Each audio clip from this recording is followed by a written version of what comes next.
Presta atenção, meus irmãos. É interessante que a igreja, ela precisa sempre estar percebendo que Jesus está fazendo. Jesus está fazendo. Você tem que entender isso. Jesus nunca parou de fazer a sua obra. Hoje, como que Jesus ele serve pessoas? Jesus hoje ele faz através das nossas vidas. Jesus está tão parado quanto você. Jesus está tão andando quanto você. Se você não entender eh, essa necessidade que há de se enganjar em alguma coisa, presta atenção aqui, a todos, líderes, todo mundo, essa palavra é para todo mundo, é para a igreja. Se a gente não entender o que Jesus está fazendo e essa necessidade de se apresentar para as missões, sabe, a coisa fica ruim. Jesus chegou um dia, olhou um campo, ele falou assim: ó, vocês falam que está 4 meses para a colheita. Eu digo, vejam que estão branco. Jesus está falando, está faltando vocês enxergarem da maneira correta. O campo está branco, tem necessidade, e vocês não estão indo. Ele está falando, vocês estão parados porque na visão de vocês a coisa está para frente. Se a gente não vê a necessidade, acaba que a gente não faz, a gente fica parado. Eu quero orientar vocês para um tempo mais enganjado. A gente precisa pensar que a gente está fazendo pouco. Eu passei por uma experiência gostosa hoje. Eu estava lá no açaí fazendo compra para o seminário, e ali eu bati o olho num carro, olhei assim de repentino e vi um logo, aquilo me chamou a atenção. Felipe até, papai, onde a gente está indo? Aí eu olhei o carro, falei, caramba, um centro de recuperação. Catei a coisa, bati foto e salvei o telefone, e agora à tarde eu fiz contato.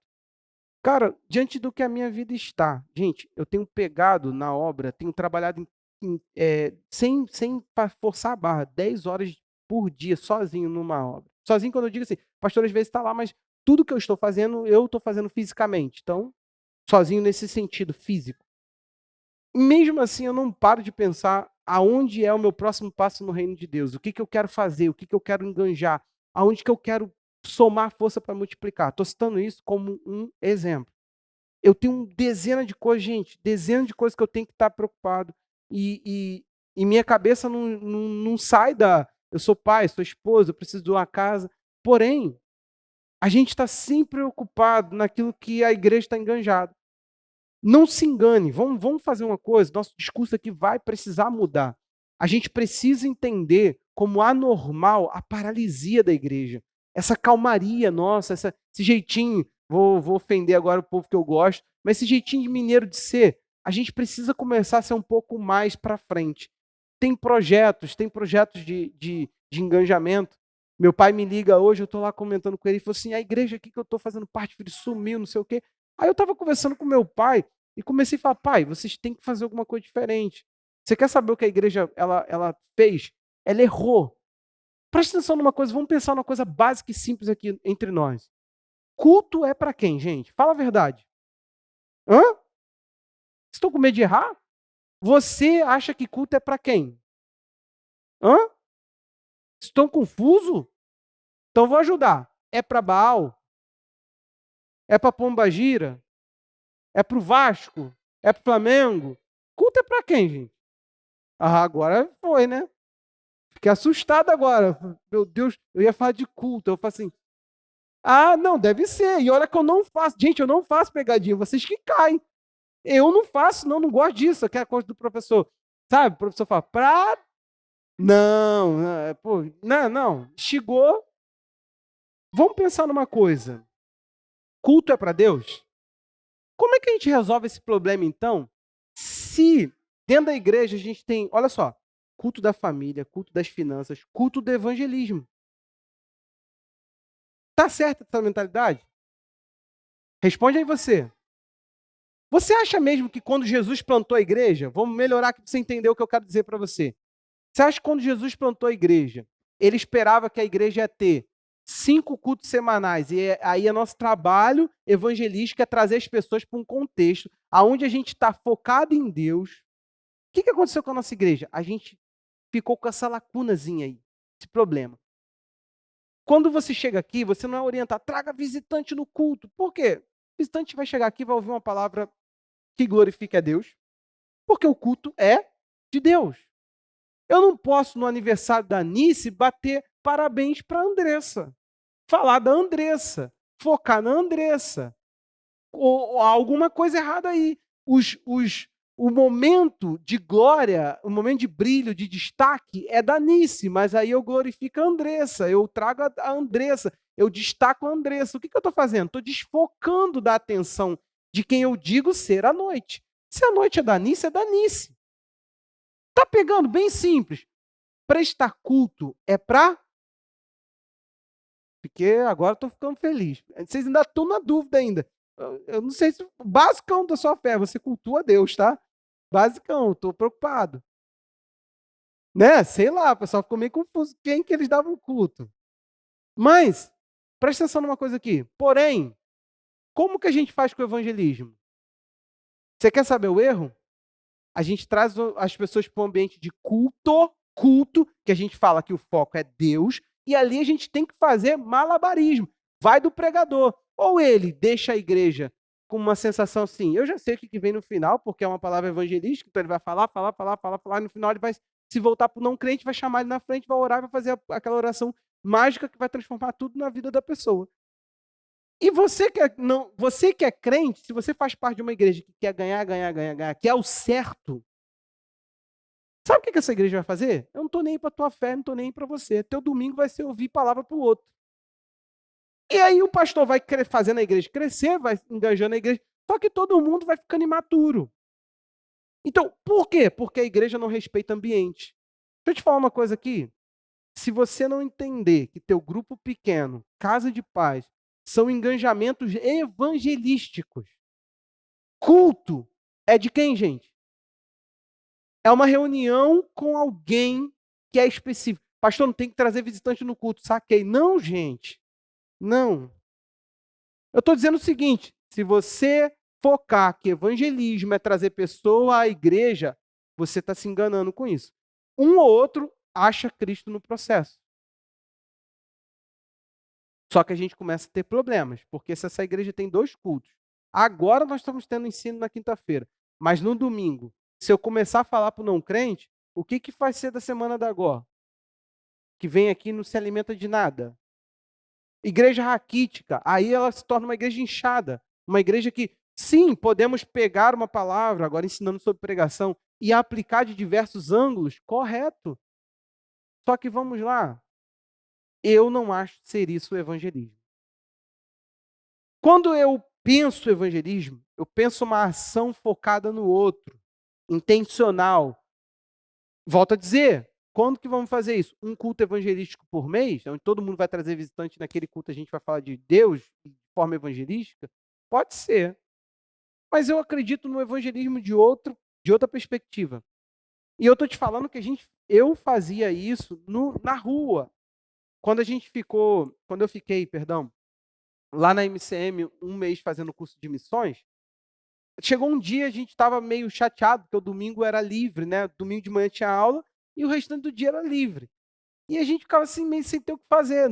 Lá em Goiânia, não tinha muito o que fazer, tinha uma lagoa linda para ir, mas a lagoa já tinha perdido a graça, que toda vez de oportunidade a gente ia lá, vamos para a lagoa falar de Deus, vamos para a lagoa adorar, vamos para a lagoa orar. Aí ficou uma coisa sem graça, sabe como é que é? Você olha uma lagoa linda, queria eu ter aquela lagoa aqui perto de casa, tu fala assim, hum. Aí chegou uma hora, os amigos falaram assim, cara, vocês estão afim? Vamos sair para fazer evangelismo?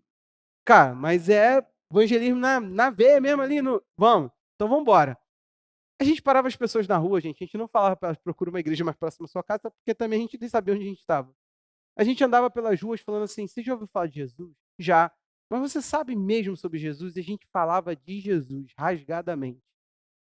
Cara, como que isso gera interesse das pessoas? As pessoas não querem que você fica falando para elas sobre ela vir à igreja. Gente, vir à igreja é bom para você. E às vezes nem para você. Você entendeu que o teu evangelismo, ele é institucional, ele é trazer pessoas para a igreja. Cara, gera na pessoa Deus, ore por ela. Fala, ó, eu estou orando por você. O dia que ela aceitar a fé, ela tem que congregar. Você entende essa questão? Eu estou tentando te ampliar um pouco Eu fui falar isso com meu pai, cara. Meu pai há anos participando com pastores de ministério. Meu pai, eu falei assim: "Pai, vocês focam em levar pessoas para o culto". Aí chega lá, ele é pior, porque o culto deles aí a pessoa fica assim, ó, com medo de ficar endemoniada, pensa: "Eu nunca mais volto aqui. Eu vou ficar possesso aqui, eu vou passar vergonha". Você está junto comigo? Pastor, então com isso é proibido, não vou mais trazer visitante na igreja. Não, querido, melhore sua tática. Nós vamos marcar, algum momento aí a gente vai sentar com o Carlos André e nós vamos remarcar o nosso treinamento de casa de paz, para a gente bater um papo sério. Sabe por quê? É sinistro. A gente abriu um monte de casa de paz naquele treinamento. Esse ano a gente deixou à vontade a critério dos grupos. Seu grupo falou que você pode abrir uma casa de paz? Por favor, não balança a cabeça, eu não vou olhar, porque eu preciso estar bem. A obra já tem feito o seu trabalho de me danificar. Então eu não vou fazer esse trabalho de fazer a igreja me danificar agora. Seu grupo fala abertamente, vocês têm lá gente que vocês querem abrir casa de paz e evangelizar essas pessoas, vocês oram por esses nomes? Gente, não vai vir do nada esse burburinho, esse alcance do outro, esse crescimento, essa ideia de que a igreja precisa fazer a missão da igreja, não vai vir do nada. Você está entendendo isso? Amém? Ou não amém? Sem contar que nós temos uma facilidade. Agora, os líderes de grupo, a gente já falou sobre isso com eles várias vezes. Nós temos uma facilidade das pessoas entrarem e sair da nossa igreja. Gente, nós somos uma igreja pequena para as pessoas entrarem sem serem abordadas. Abordadas. Eu tiver que pagar mico, eu pago mico. Eu saio às vezes correndo, eu corro atrás de pessoas no portão da igreja, diversas vezes. Então as pessoas vêm, elas não são abordadas, ou quando são, gente, vocês não fazem o básico, é oferecer um grupo pequeno para ela aí. É oferecer uma visita na casa da pessoa. Vocês estão entendendo a questão basicona da coisa? É o básico do básico do básico do básico. Meu pai ficou apaixonado por isso. O cara, eu vou falar isso pro pastor, você está certo. Eu falei, o problema todo é que também, eu pensando, lá também a gente não é assim. Lá também a gente é viciado num cultinho pro não crente. O não crente não quer o culto. Aqui você vem para arder, para queimar, para. Tô pegando fogo, a chama dos teus olhos. Se a pessoa for ver essa cena, ela fala: caramba, Jesus tem olho no fogo no olho e a chama dos olhos dele vem para cima de mim.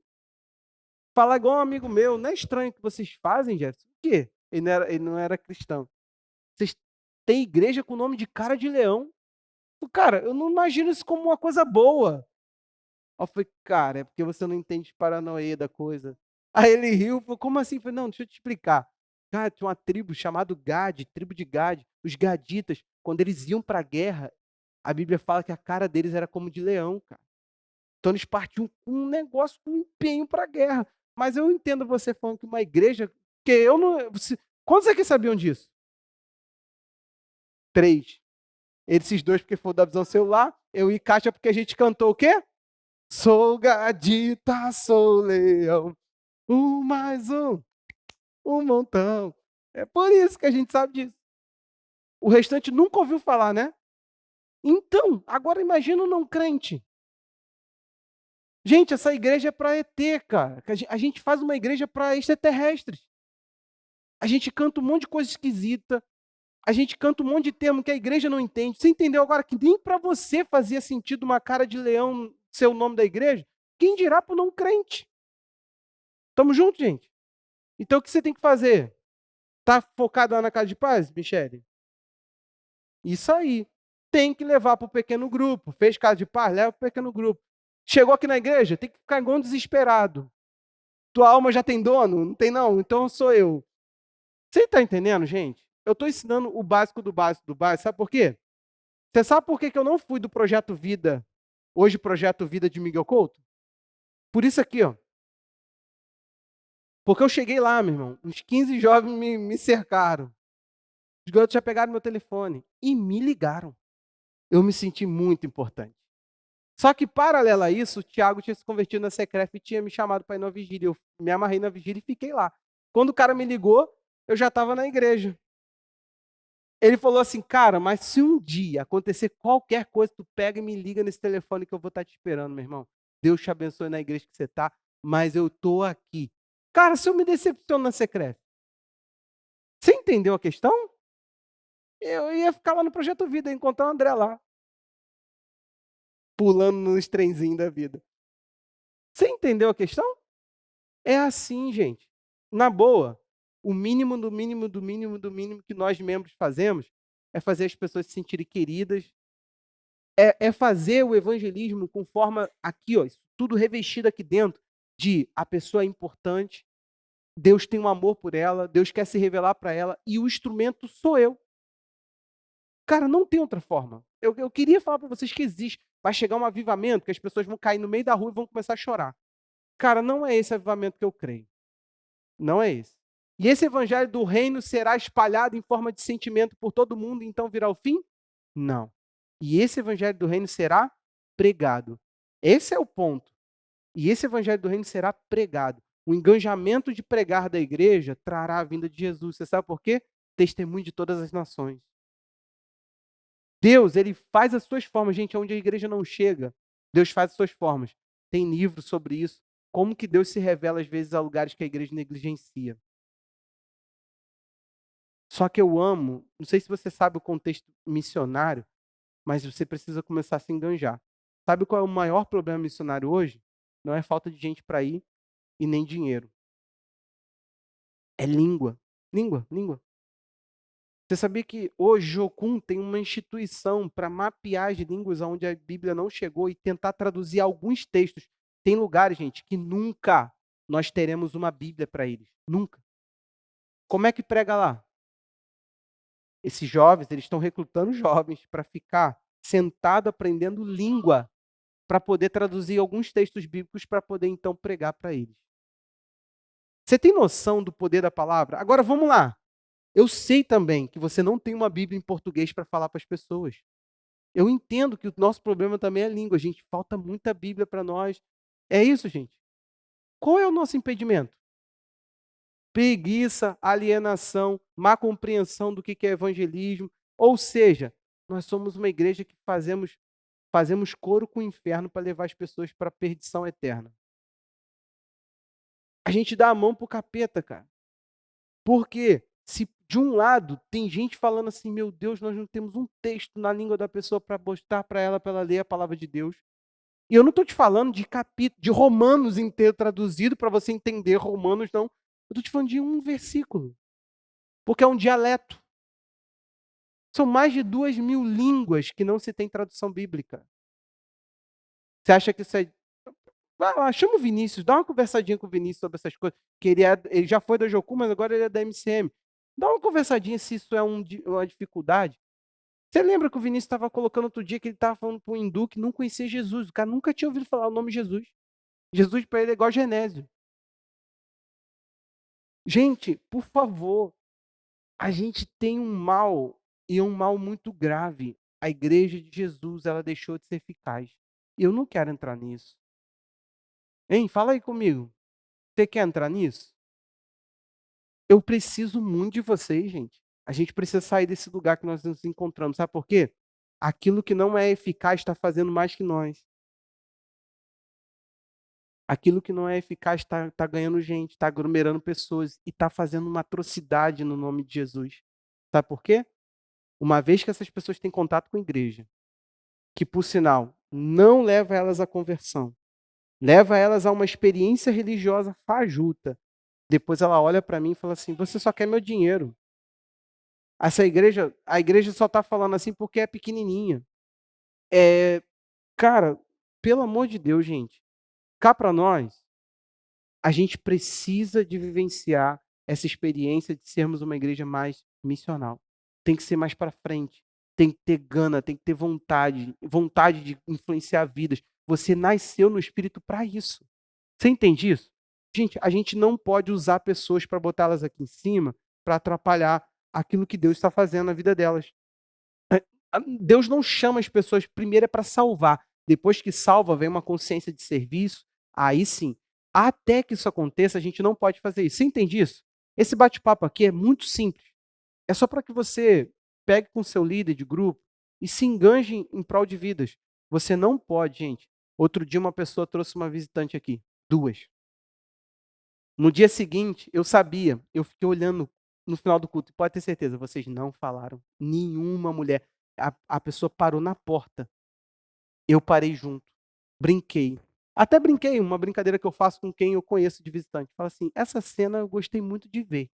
Como que eu faço para ficar comum? Como é que eu faço para você vir mais vezes à igreja? Gostei de ver essa cena. Geralmente eles riem, ficam muito sem graça. E eu brinco assim com quem eu tenho um carinho, com quem eu tenho acesso. E as pessoas eram esse tipo de gente, que já veio aqui, já foi daqui, uma das pessoas. Aí a pessoa estava ali na porta. Cara, foi igual um pedaço de pau. Passou dezena de mulheres, porque era mulher, tá? Passou, passou, passou, passou, passou. E eu fiquei assim, falando assim: não, não é possível. Essa menina já foi daqui. E eu tô esperando, tô esperando, tô esperando, tô esperando, tô esperando. Depois eu falei pra pessoa que trouxe a visitante. Foi, caraca, uma situação, cara. Ninguém falou, né? Ela falou assim: eu fiquei orando para que isso não entrasse no coração dela.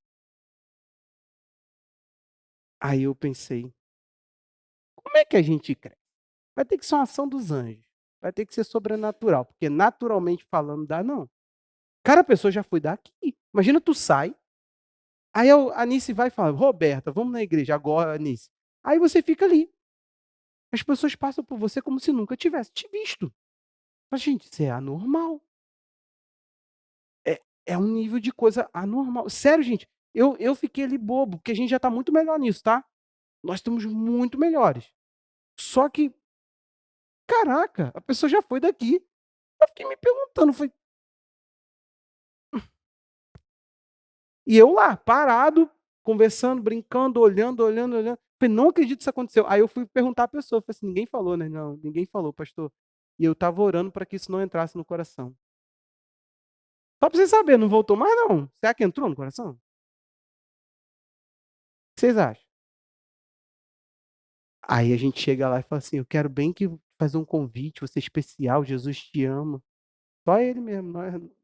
Gente, amor é interesse. Uma das coisas que o amor faz é se interessar. E fato, tem que se interessar de fato. Você precisa se interessar pelas pessoas. Não deixa teu coração errar, não, gente. Não tem nada a ver com o número do membro da igreja, não. Tem a ver com falta de paixão que o evangelho promove. Se eu não começo a amar o objeto de amor de Deus, são pessoas, eu estou meio estranho nesse amor. Como é que eu estou mergulhado num amor que só me leva a amar? A Bíblia fala sobre um amor ardente, 1 de Pedro 1, capítulo 1, verso 21 e 22. Diz que uma alma purificada, ela tem em vista um amor ardente, fraternal, não fingido. Ele diz assim, amai ardentemente uns aos outros. Ele fala de um amor ardente por outro. Isso a gente não está experimentando ainda, você concorda? Não sei se você concorda, mas eu não me sinto, já falei isso para vocês diversas vezes, eu sinto uma ineficácia naquilo que a gente ainda faz na nossa relação. A gente precisa furar isso, gente. Por isso que a gente deu a vocês pequenos grupos. Não é por causa de moda de igreja, não. E os líderes, pergunta a eles, se eles não foram, se eles não lembram, é com eles, mas que eles foram treinados a pensar que o pequeno grupo ele cumpre algumas funções básicas da igreja, ele foi treinado. Ele sabe por que, que a gente para em pequenos grupos. E por que, que botamos de 15 em 15? Gente, para respeitar a agenda de vocês, porque a gente quer que vocês também sejam família, que vocês sejam filho, irmão, e tudo aí que você é. A gente não quer que você fique só membro de igreja, só frequentador de igreja. Você tem que frequentar outros ambientes. Então, de 15 em 15. Aí você pode apertar sua agenda em 7 semanas e de 15 em 15, alternando com o teu pequeno grupo, você pode fazer um grupo pequeno. Você entende essa questão? Fala para o seu líder de grupo, cara, vamos enganjar. Vamos pegar o número, vamos começar. A pessoa chegou aqui dentro da igreja, se interessa por aquela vida. E se interessa mesmo porque tem uma história. Eu vou te falar uma coisa, você pode estar interrompendo, você não sabe o que, meu irmão. Uma vez eu sentado numa loja, um homem começou a falar sozinho, vocês sabem como é que eu sou, eu entrei. Falei, opa, oi senhor. Aí ele me olhou, falei assim, tá tudo bem? Aí ele fez assim, não tá não. Sabe o que que ele fez? Ele estava sentando ali, atordoado, ele passou no calçadão de Nova Iguaçu, olhou uma cadeira, ele sentou. Só que se eu olho para ele e falo assim, não tem nada a ver com esse cara tá falando sozinho, maluco.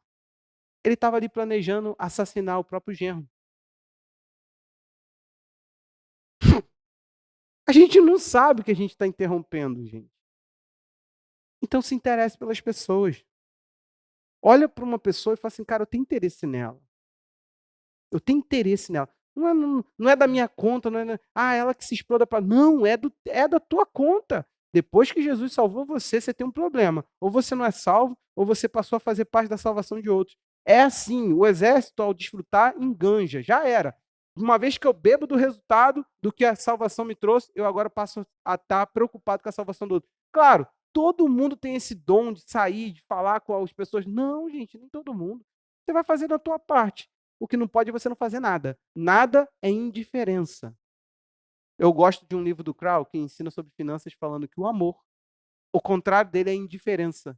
Eu não estou nem aí, não me fere, você está aí no pecado ou qualquer outra coisa. Não me fere a tua condição. Cara, isso é muito duro. Fala aí. Já pensou? Você em nada para mim é a mesma coisa. Indiferença, contrário de amor. Estava lendo enquanto estava esperando o carro ficar pronto. Eu pensei, carro ficar pronto logo. O negócio aqui pegou. Era bravo. Um conceito muito profundo de amor, indiferença. Eu não estou nem aí para o que se passa na tua vida. Não pode ser assim. Pode? Sendo curto, vou terminar hoje o meu ensino sobre o seminário. Estamos juntos. Você recebeu essa palavra? Se não recebeu, ela foi para tu. Ó. Tem que receber, né, Andressa? Arthur, não adianta dormir, não. Só recapitulando rápido. O que a gente pegou até aqui? Nós estamos lá em 1 Timóteo 4, para você que por algum motivo perdeu, ou só refrescando a memória, do 1 ao 11. Esse texto diz o quê? Paulo está combatendo uma heresia que depois, lá na frente, se tornaria o que a gente conhece hoje por gnosticismo. O que é o gnosticismo? Ele basicamente é uma doutrina, uma ideia. Tem igrejas hoje gnósticas, por exemplo, para você saber, que essa heresia para nós, tá? Heresia para nós, ele basicamente entende o mundo é mal, criado por um Deus menorzinho, um Deus limitado, um Deus que é mau, que criou as coisas de forma má, e que com isso, o que ele fez? Ele limitou a Roberta na Roberta. Então, a Roberta, para ela sair dessa limitação que ela tem, o conhecimento, ele seria a libertação da Roberta. Então, gnosticismo, essa palavra aí, grega, gnosis, conhecimento, vem daí, desse louvor ao conhecimento. Só que os gnósticos começaram, esse pré-gnosticismo, e começou a entrar a igreja, começou a adentrar a igreja, e eles tinham uma ideia o seguinte, já que o mundo é mau, eu me privo do mundo. E com isso eu estou elevando a mim mesmo, eu estou evoluindo. Para eu evoluir, eu preciso de um conhecimento que me evolua e eu preciso negar a matéria. Tudo que eu puder abrir mão do mundo, eu estou fazendo para Deus. Eu estou evoluindo para esse ser, eu estou evoluindo para o universo, sei lá, para onde eles aplicam a fé deles. Aí tem um problema. Começaram a ver em Jesus conhecimento que eleva. Jesus é o Filho de Deus, ele veio de Deus, ele fala que é do céu, pão vivo que desceu do céu. Então ele pode me dar algum conhecimento que me faça elevar.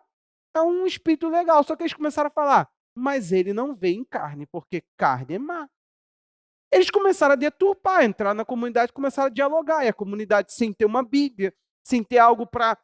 E agora Paulo escreve, dizendo, não, para aí, a devoção não é proibitiva. Eles estão falando, proíba-se de casar, proíba-se de comer certas coisas, você está santo, você está bem na fita, você será bem visto. Estamos juntos, gente? Só recapitulando, isso aqui já foi dito por 2 semanas. Então, o que a gente precisa entender?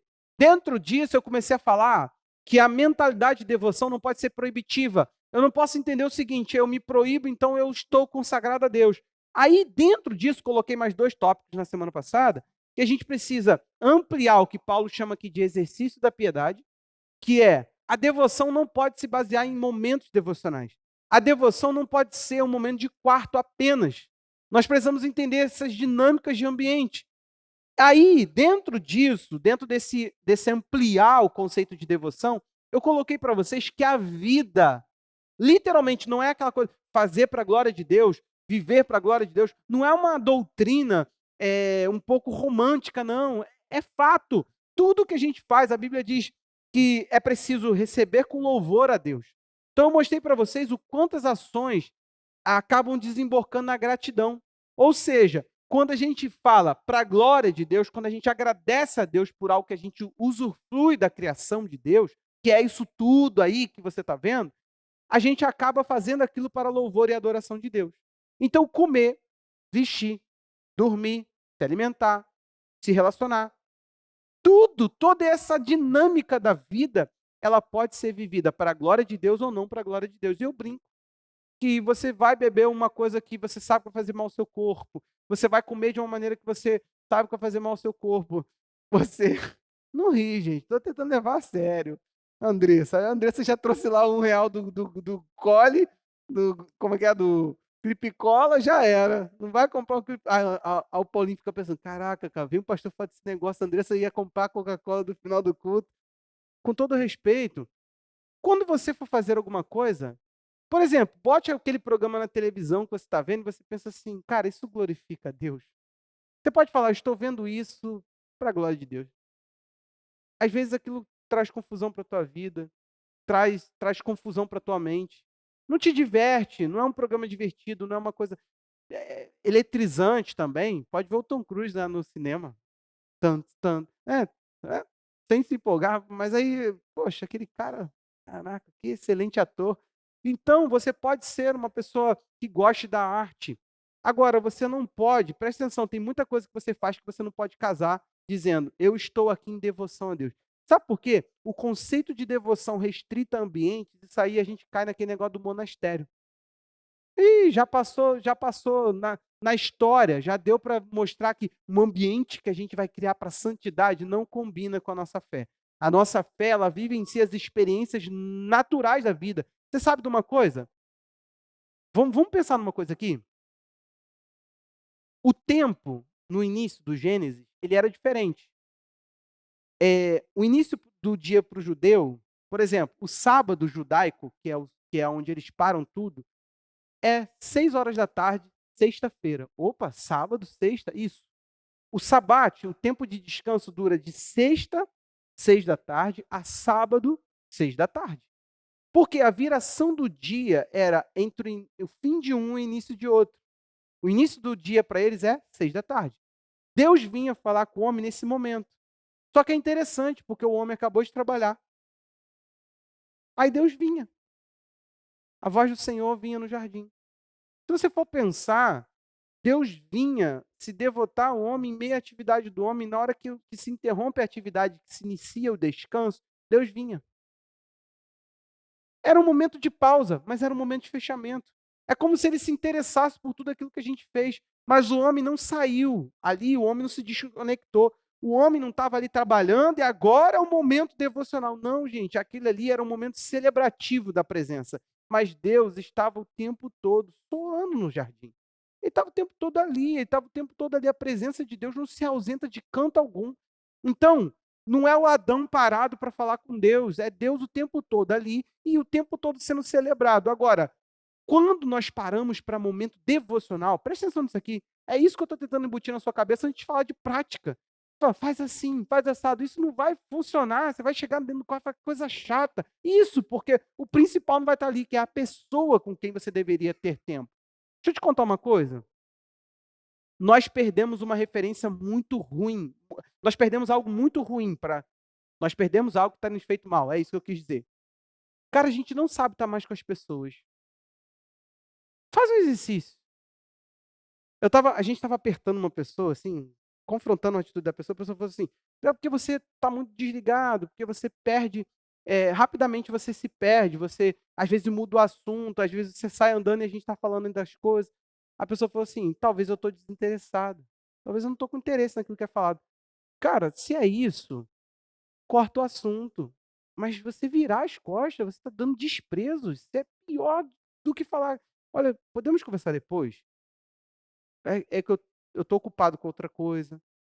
Até porque as pessoas são inconvenientes, as pessoas estão tão aceleradas. Pensa que um áudio de WhatsApp é acessar teu dia, tua hora, tua vida. Teve uma pessoa que falou assim: pô, muito estranho, o senhor a gente manda áudio assim, isso demora, né? Eu falei: claro, cara, eu tenho uma criança pequena. eu tenho uma vida. Eu vou ficar vivendo de WhatsApp, se é tão importante, me liga. Então preste atenção, a gente perdeu a referência de estar com o outro. Gente, agora pensa, nessa agitação, parar e ficar com Jesus. Vai ter dia que você vai ter que ficar com Jesus quietinho. Aí você fala, não, pô, vou botar um louvor. Por quê? Às vezes eu tenho a sensação, e foi a sensação que eu fiquei aqui hoje, o som dando tudo errado aí e tudo mais. A sensação que dá é que a gente tapeia, a gente joga alguma coisa para tirar a gente daquilo. Tipo, vamos botar uma música aqui, mas é para desligar a gente do que não tem, sabe? Às vezes você vai ver, André e eu precisamos ter um momento de relacionamento, relacionar, eu nele, ele em mim, é isso que é relacionar. Eu vou entrar na vida do André, André vai entrar na minha vida. Só que a gente não tem isso, não quer, não tem interesse no André. Aí vem o problema. Que o André tá aqui, então eu tenho que fazer alguma coisa. Pô, André, vamos botar uma música aqui. Aqui, vem cá ver um vídeo do Flamengo. Aqui, ó, o jogo aqui que eu vi do Flamengo. André, ó. Eu não tô com o André, gente. Eu tô tirando da falta de interação ou da falta de necessidade. Eu não tenho necessidade de estar na vida dele, nem na minha. Eu não quero trazer o André para a minha vida. Isso que está acontecendo, não se relaciona, não junta, não entra um no outro. Não há troca, não há. Você entendeu a questão aqui? Agora vamos lá, para com Jesus. Jesus, ele vem.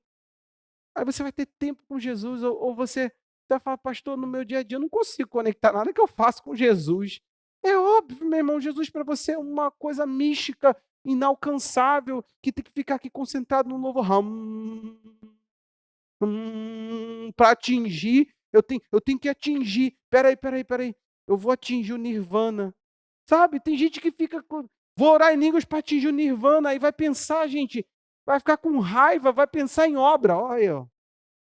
Tá orando em línguas aqui, daqui a pouco, meu Deus, será que eu fechei aquela tampa daquela massa? Entendeu a questão aqui? Aí tu pensa assim, isso tudo é o que a gente tem tentado fazer. Deixa eu te pedir uma coisa. Em nome de Jesus, cara, a gente vai precisar frequentar aqueles restaurantes malucão que estão acontecendo por aí agora. Proibido celular na mesa. A gente vai ter que se desconectar de um mundo que nos conectou, não conectou. Uma das mensagens, uma das frases mais fortes que eu recebi de um amigo até. Isso quando a gente não tinha o WhatsApp estava começando. A gente é velho, né? Quando eu fico pensando nessas coisas, a gente ficou velho. Deus me livre, gente. Alguns anos atrás não tinha nada disso, não. Meu celular era coloridinho, eu ficava feliz que era colorida a tela. Aí, e com um botãozinho. Tinha internet, não assim não, como a gente acessa hoje. Gente, isso é 10 anos atrás. Você tem noção disso? Quando eu fico pensando, 10 anos atrás, eu não tinha WhatsApp. A gente bateu foto da igreja aqui, perdemos, perdemos, era no celular. Aquela foto, mesmo se botar hoje, a Desirê fica com raiva. Se te mandar uma foto da igreja aí, vai ser Minecraft, né? Um monte de quadradinho assim. Ó. Tem noção? Os irmãos melhorados aqui entre nós, né? Nice, Kátia, tinha uma máquina digital. Aí é por isso que vocês têm essas fotos da igreja aí. Nós mesmo, nós pobres aqui, era o celularzinho lá que a gente batia assim, sem mexer, meu irmão. Podia passar um vento, senão já mandava o Minecraft aqui na coisa. Aí, presta atenção agora. Olha a frase. Rede social. Afasta-os de perto e aproxima-os de longe. Gente, qual é a serventia disso? Então presta atenção agora. Você não percebe, mas sua mente está treinada para esse ambiente, gente. Você entende isso ou não? Hein? Eu não estou jogando papo furado, não. Eu estou tentando te mostrar no seguinte. Na devoção, no momento de você conseguir parar e ter um tempo com Jesus, é que você vai aprimorar a sua relação com Ele. Vamos abrir as nossas Bíblias? Calibre o dedinho. 1 Tito capítulo 1, verso 1. O que está escrito aí? Presta atenção, para você entender que saudação não é papo furado de Paulo, né? Boa noite, igreja. Boa noite, queridos. Seja bem-vindo. Não é isso, não. Paulo, ele já manda assim, ó, servo de Deus, e apóstolo de Jesus Cristo, para promover a fé que é dos eleitos de Deus e o pleno conhecimento da verdade segundo a... Gente, nenhum conhecimento de Deus vem por outro exercício, vem por exercício da piedade.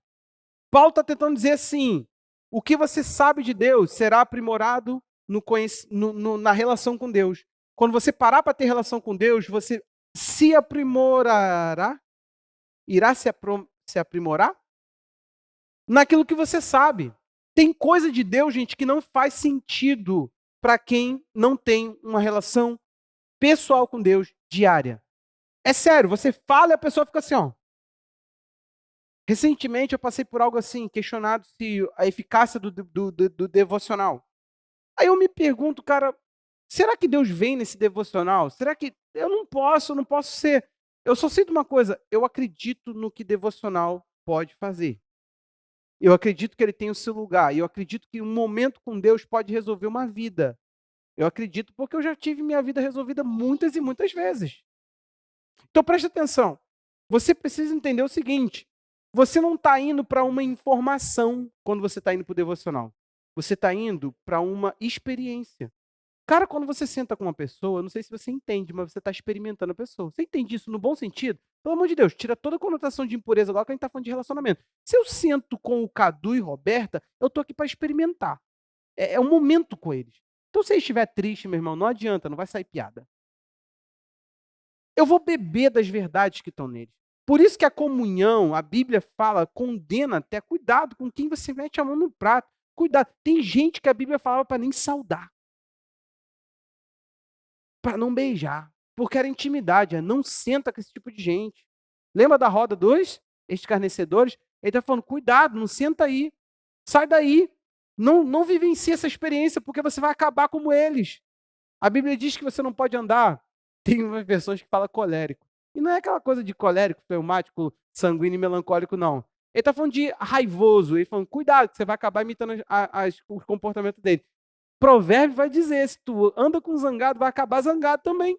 Então, preste atenção aqui numa coisa. Jesus falou assim, ó, aquele que de mim se alimenta, também por mim viverá. Esse é João 6, eu não sei onde está o verso não, porque eu não me preparei. Só para você entender. Aquele que de mim se alimenta, também por mim viverá. Não tem como você viver de Jesus sem se alimentar de Jesus. Você precisa sentar com ele, você precisa ter momento com ele. Agora, presta atenção, ampliamos essa questão de piedade, do momento devocional. O momento devocional passou a ser a vida para nós, amém? Você cuida do seu carro, aquele momento ali é um momento de glória a Deus. Afinal, não é um serviço à sua família, hein? Não a manutenção à sua própria vida. Gente, quando as coisas nossas estão desorganizadas, a gente se desorganiza. E eu não estou falando agora de padronizar, não. Tem desorganizações que, para a pessoa, é organização. Não sei se fez sentido para você. Mas, por exemplo, você olha lá, meu livro não está de ordem alfabética. E olha que eu fui arquivista. Mas não está em ordem alfabética, porque para você, você vai bater o olho, você não tem que meter a mão ali. Se você botar de ordem alfabética, tu me quebra. Não, mas é para trazer mais excelência. Não, desorientado. Tu meteu a mão onde não devia. Livro aqui para mim tem sentido. Tem conteúdo teológico, tem que ficar todos eles juntos. Aí sim, os devocionais. Aí pode ser ordem alfabética, de cabeça para baixo, cabeça para frente, do lado avesso. Pode ser o que tu quiser. Agora, o livro teológico não. Ele tem que estar ali. Eu sei a intensidade teológica. É sério. Livro de estudo, vem tudo juntinho assim. Estudo. Isso aqui é tudo conteúdo acadêmico. Daí para lá, aí não. Aí é meus dicionários, comentário, atlas, essas coisas todas. Então, tem organização que não é organização para pessoa. Agora, quando você tá bagunçado, cara, tuas contas não estão em dia, tua casa não está em dia, teu relacionamento não está em dia, você não para mais, você não conversa mais, você não tem tempo com ninguém, você acha que tudo isso é o quê? Essa correria, pastor, esse corre que a gente vive, né, não sei o quê. Mas é para a glória de Deus? O que você está fazendo? Vamos lá, você tem um pastor que você vive falando, sua vida é corrida. Deixa eu te explicar uma coisa aqui. Minha vida hoje, além de minha família e Deus, é vocês. Amém? Então, eu me ocupo de você. Então, ampliamos o conceito de devoção e nós ampliamos o conceito de santidade. A gente passou a ver santidade em tudo que a gente faz. Por quê? Porque se tudo glorifica a Deus, tem que ser tocado de modo limpo, de modo separado. Aí nós começamos a entender que o tempo tem seu uso para a glória de Deus. As coisas, o alimento. Gente, eu não estou jogando papo furado, não, por favor. Só os primeiros 5 versículos de 1 Timóteo. 1 Timóteo 4, só para aqueles que talvez não me ouviram no início, só para vocês entenderem que, pelo amor de Deus, ó, ora, o Espírito afirma expressamente que, nos últimos tempos, alguns apostatarão da fé por obedecerem a espíritos enganadores e ensino de demônios, pela hipocrisia dos que falam mentiras do que têm a consciência cauterizada, que proíbem o casamento e exigem abstinência de alimentos que Deus criou para serem recebidos com gratidão pelos que creem e conhecem a verdade. Pois tudo o que Deus criou é bom. E se recebido com gratidão, nada é recusável. Porque é santificado pela palavra de Deus e pela oração. Ele está dizendo que a forma como nós olhamos aquilo e a forma como a quem nós glorificamos com aquilo, se torna um modo de glória a Deus. Ele está falando, não, Deus ele fez alguns quitutes, algumas coisas gostosas para ser recebidas por aqueles que conhecem a verdade. Se você conhecer a verdade, você não vai se abster, você vai viver aquilo para a glória de Deus. Então preste atenção, trabalhar não é ruim. O brasileiro, gente, a gente faz algo que é muito ruim. Presta atenção. Você sabia que um sacerdote ele não aposentava? Lições do Crau aqui agora, para quem fez, ó. Lição do Crau. Um sacerdote ele não aposentava, ele mudava a função, ele desacelerava. Nosso Brasil, ele lasca a gente, né? Lasca a gente. Lasca a gente. Esse negócio de você que vive em prol do INSS, parabéns, sua múmia. Algum dia você chega lá. Vai ter que mumificar, meu irmão. Ó, porque que menos se pensa é nessa estabilidade do nosso sistema de previdência. Aí, sabe qual é a realidade? Por isso que alguns vão para questão de concurso, para buscar uma estabilidade. Mas preste atenção nisso aqui. O sacerdote ele mudava a função, tá? Porque nós vemos o trabalho como algo mal. Agora, você sabe o que é terrível? Eu estava dando aconselhamento para uma pessoa falando sobre isso. A Bíblia fala que provar o fruto do trabalho é uma bênção do Senhor. Tem muita gente privada de ver resultado no que faz. A pessoa trabalha, e tu fala assim, cara, o que tu tá vendo com isso? Assim, para que isso tudo? A Bíblia diz que é uma bênção que vem do Senhor. Deus, eu vou falar que Deus é sinistro, mas agora é nisso mesmo. Eu me empolguei no caráter dele. É tão sinistro aí que ele fala assim, tu pode se matar como todo mundo. Isso é provérbio, Eclesiastes. Pode ler Eclesiastes, você vai achar essa lógica de trabalho lá. A Bíblia diz que provar do fruto do trabalho é uma bênção de Deus. Então presta atenção, ele falou assim, o trabalho está para todos. A Bíblia diz que ele impõe trabalho pesado aos infiéis. Ou seja, ele está falando assim, se lasca, cara, a terra, você vai arar dela e ela não vai dar o seu fruto. Para quem que ele falou isso? Caim. Gente, Deus amaldiçoa trabalhos. Talvez a tua terra tá assim, Deus está falando assim, seca a terra. E você, caraca, vou adubar. Aí 2, 3, 7 anos adubando. E Deus falando assim, não vai dar. Sabe por quê, gente? Cara, como é que termina Eclesiastes? Quem sabe? De tudo. Ele diz assim, de tudo que você está ouvindo, teme a Deus. Guarde seus mandamentos. Ele está falando, cara, sai da vida da ociosidade. Foca numa vida de intimidade com Ele. Foca numa vida de temor, de reverência. Salomão entende, ele falou assim, se tudo não for para a glória dele, cara, não tem função em fazer. Vai ser correr atrás do vento, que ele fala no começo da carta. Carta, porque é 12. Olha o preconceito, que é 12 capítulos, chamei de carta. O livro de Eclesiastes. Ele vai falar que é correr atrás do vento. Aí, Carla, correndo atrás do vento, Deus falando assim, tá legal de te ver aí dando um monte de corrida, de círculo, andando em círculo. E Deus olhando para você e falando assim, cara, vai continuar e eu não vou fazer nada por você. Provar disso aí, o resultado disso aí vem da minha mão.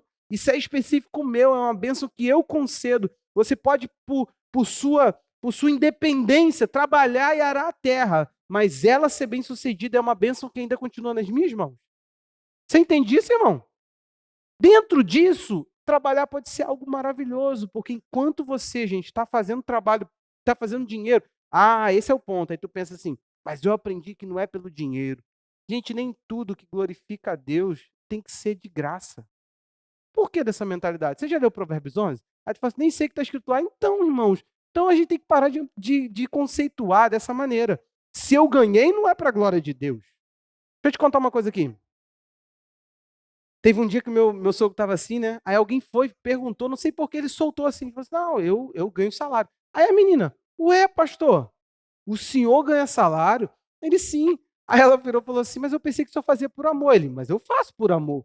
Ela, mas o senhor recebe. Aí ele, ué, mas porque eu faço por amor, não posso ganhar o meu salário? Aí ela ficou assim, sabe quando buga? Que tipo assim, o que eu falo depois disso? Porque a gente acha que o fato de você ganhar salário, você não deve fazer coisa por amor. Sabe o que é isso? É uma mentalidade restritiva, onde santidade você só enxerga naquilo que aparenta religião e não devoção a Deus. Porque se você chegar no seu trabalho, gente, e você conectar aquilo para a glória de Deus, você começar a falar assim, cara, eu vou trazer excelência para esse ambiente, eu vou fazer isso assim, eu vou fazer isso aqui. Começar a planejar, cara. Eu fazia isso na Compacto e eu mexi em muita coisa, tudo ali. A minha mente sempre gira em torno de fazer uma coisa melhor, gente. Fazer uma coisa de uma forma melhor. A minha mente é sempre assim. Eu fico pensando lá. Eu ando fazendo umas coisas de porcelanato aí, né? Aí eu tava falando com a pastora, eu falei assim, poxa, eu vi um cara, o cara fez um negócio genial, cara. Ele fez um quadro de ferro, soldou, cara, com esquadro ali perfeito. Ele bota as peças ali, prende e cola. Eu falei, meu Deus, como que isso aceleraria? Iria acelerar o processo da fabricação dos nichos. Aí eu falei para ela, falei, mas eu não trabalho com isso, né? Mas minha cabeça busca, cara. Eu fico assim, cara, o que há de mais excelente nisso que a gente faz? Então preste atenção. Essa necessidade vem de você entender que para quem recebe a glória que está por trás daquela ação. Andressa, quando você faz o que você faz, você não pode reduzir aquilo a fazer cabelo. Ela sabe que não é. Ela sabe como é que ela mexe com o coração das pessoas. Afinal de contas, vamos parar de ser hipócrita aqui. Por que as mulheres cristãs mexem no cabelo, então? Fala, irmãs.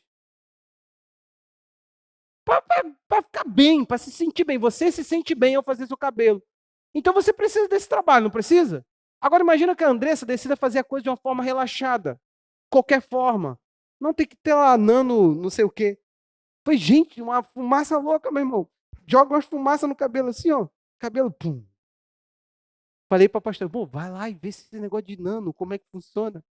Eu só via postagem da Andressa. Eu acompanho o trabalho de vocês, gente. Quando vocês botam assim, se botar status desinteressante, eu saio. Eu vou ficar prestando atenção nisso, não. Às vezes, quando eu mando a palminha, né? Michele, de bolos bonitos. É isso. Aí, sabe o que acontece? Aí tá lá, nano lá da Andressa. Aí você fala assim, como é que ela faz isso pra glória de Deus? Faz isso pra ganhar dinheiro. Você não precisa desse trabalho, né? Não precisa, não. Andressa, pra que Andressa, né? Isso faz parte da vida. Isso faz parte da manutenção. É isso que você precisa de todo esse trabalho, você precisa de tudo. Essas pessoas precisam estar nesses lugares. E aí agora? Se elas não fazem de modo santo, elas não separam aquilo, elas não glorificam a Deus, consequentemente, gente, elas trazem desordem ao invés de ordem. A vida precisa se ordenar, as coisas precisam se organizar. O mundo precisa agir, atuar. E isso é através das nossas atividades. Nós precisamos da arte, senão a gente pode começar a cancelar sua Netflix e não bota mais Spotify, Deezer, nada disso. Começa a tirar do teu celular isso. Você não precisa de arte. Você precisa, sim ou não, gente? A gente precisa ter um grupo de teatro aqui na igreja. Não acredito que estou falando isso, mas é verdade. Precisamos de arte. Não precisamos, irmão? Precisa. Hã? A gente precisa ter composição própria. Precisa. Não, gente. Não vem com esses corinhos de fogo para Mara cantar, não, hein? Pelo amor de Deus. Ai, Mário, eu fiz uma música, igual a tua música já tem umas 500. Gente, eu tô chamando meu YouTube Music de inclusivo. Ele inclui todo mundo. Sabe por quê? Ele começa com um louvor do Morada. Boto lá a Gabi Sampaio para cantar. A Lara Sogueles. Ele termina com um Ministério Jeová da Galáxia. cantando umas músicas, tu fala assim, cara, todas elas têm óleo, fogo, vestes brancas, tô te aguardando. Todas as... Gente, o Theo Rubia já fez a música que tá de roupa branca aguardando Jesus. Vamos cantar dele, porque fez uns 500 músicas com a roupa branca aguardando Jesus. E as músicas são 4 notas. Tu fica assim, meu Deus do céu. Tem uma hora na obra que eu falo pra pastor, pelo amor de Deus, muda essa música aí. Tinha uma lá que o cara tá falando assim, quem sou eu? Eu sou aquele que veio da grande tribulação. Falei, gente, que besteira teológica. Deus me livre, eu até botei o piso mais rápido. Socando com a mão mesmo, que eu já não tava aguentando. Quase que eu tava com a cabeça no piso. Eu falei, gente, que coisa ruim. E pior que a mão toda suja, tu não pode trocar. Aí eu fiquei assim, cara, que o YouTube inclusivo tem espaço para todo mundo. Então, presta atenção aqui. Para a glória de Deus é o segredo. E hoje, quero introduzir um assunto, que é o lugar e momento. Eu só quero introduzir, eu só falei. Eu só falei. Eu falei que eu ia introduzir, eu falei que eu ia falar. Que é lugar e momento. A gente tem que desmontar a ideia de lugar e momento. Que sentido? Não existe lugar apropriado, não existe momento apropriado. E isso é bíblico. A gente não vai mostrar agora. Mas Deus, ele queria que o mundo fosse o campo da sua revelação. Ele queria que a criação contasse a história do Criador. Ele queria que a mentalidade, ele queria que a mentalidade de serviço o tempo todo se voltasse para ele. Ele queria que tudo que nós vivenciamos apontasse e gritasse o nome dele. Tudo que nós fazemos, ele queria que focasse nele. Gente, eu vou mostrar isso para vocês através da consumação dos séculos. Se o tempo vai se consumar, vai acabar. Como que acaba? O fim mostra o que Deus queria no começo. Quando você olhar o fim, a centralidade vai ser Deus. Deus vai ser o sol da cidade. E, gente, eu estou doido para mostrar para vocês a figura do que Deus vai trazer do céu. A Bíblia diz que Deus vai vir morar com a gente. Ela não fala assim, vocês vão morar com Deus. É Deus vindo morar com você. Agora, tu imagina uma coisa. Você moraria com alguém que não te deseja? Cara, você conviveria com uma pessoa que nunca gostou de você? Eu tô doido para ler esse texto com vocês desde o início que eu comecei. Eu só tô pregando isso tudo só para falar essa frase. Por isso que eu falei hoje, viu? Mas eu só introduzi o lugar e momento. Sabe por quê? Não existe mais templo para Deus, gente. Existem pessoas. Não existe momento sagrado. Olha, eu tive um revelamento aqui agora. Brincadeiras à parte. Aí, a gente precisa desmontar essa ideia de templo e um momento de culto. Apesar da igreja primitiva cumprir horários, cumprir tipo de disciplinas espirituais, ela não transformava Deus novamente em alguém restrito a um ambiente. Ela começou a entender o Deus, que é o que a gente vai trabalhar aqui, que anda entre nós, que se move enquanto a gente vive. Então preste atenção numa coisa, não sei se você entende, mas Deus entra nos ônibus lotados. Deus entra no nosso engarrafamento. Deus entra em tudo isso, gente. É que a gente fala, se eu descer no alto monte, subir no alto monte, descer no vale. Agora a gente tem que falar, se eu entrar no estacionamento e arranhar o carro de alguém e fingir que não foi nada, Deus ali está. Se eu entrar num site pornográfico, Deus ali está. Não no site pornográfico, está ali com você acessando esse trem. Se eu estiver nas piadas indecentes e no meio de pessoas que não glorificam a Deus, me alimentando de lixo, Deus ali está. Você entende isso? A gente, a gente engaiolou o Senhor. A sensação é que Deus, a gente falou assim, Deus, fica no teu templo aí, escondido mesmo. Se esconde, que eu vou ali e eu já volto. Domingo eu estou de volta. É de domingo a domingo, Senhor. A gente já tem essa escala fixa. Domingo eu te declaro que te amo, na segunda eu te esqueço. Mas fica aí, não sai daí não. Gente, por favor. Enquanto vivemos, Deus se move, tá?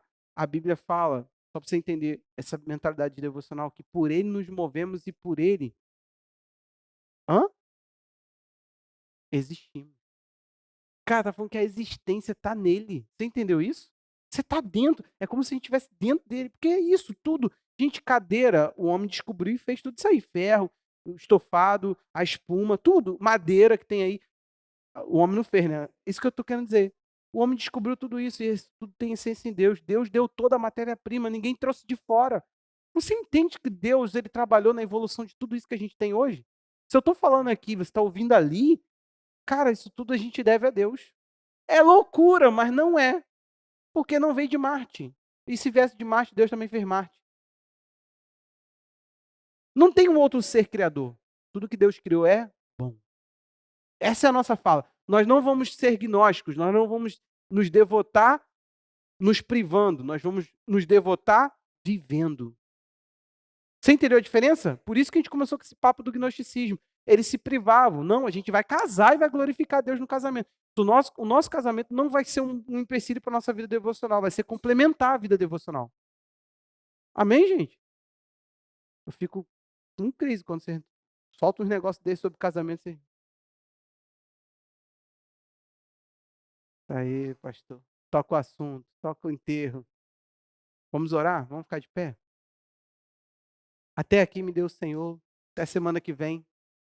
A gente vai continuar falando o que eu introduzi, lugar e momento. Deus, quero te louvar pela vida do meu irmão, te louvar por todos aqueles que aqui ouviram tua palavra. Que o Senhor fale ao nosso coração. Queremos ser, Senhor, tomados, ó Deus, por uma mentalidade. Pai, nos afasta, Senhor, dessa mentalidade medíocre que limita o Senhor a espaços, que limita o Senhor a momentos. Nós queremos chamar com todo o nosso ser e viver para a tua glória, Pai. É a nossa oração, Senhor, que a tua glória, Pai, seja, Deus, presente na nossa vida em tudo que fizermos. Em nome de Jesus. Amém.